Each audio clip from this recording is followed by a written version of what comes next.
মধ্য দিয়ে বাংলাদেশ নতুন বন্দোবস্তে চলবে। সে বন্দোবস্ত কায়েম করার জন্য আপনারা রাজি আছেন তো? শেষ কথা বলি, বাংলাদেশের কয়েকবারের প্রধানমন্ত্রী বেগম খালেদা জিয়া জীবন মৃত্যুর সন্ধিক্ষণে আছেন।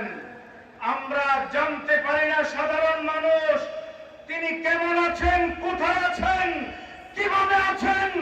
আমাদের মনে হচ্ছে তার স্বাস্থ্য এবং তার চিকিৎসা নিয়ে লুকোচুরি করা হচ্ছে।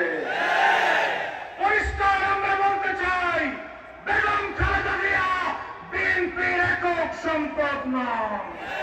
তার চিকিৎসা সম্পর্কে, তার স্বাস্থ্যের সম্পর্কে জাতির সামনে স্পষ্ট করতে হবে কোথায় তাকে নেওয়া হবে, তার কি অবস্থা। শেষ কথা হলো, মায়ের চিকিৎসা যদি না করতে পারেন, মায়ের সেবা যদি না করতে পারেন, আপনার দ্বারা দেশের সেবা হবে না। হয়ে গেছে আগামী বাংলাদেশ ইসলামের বাংলাদেশ।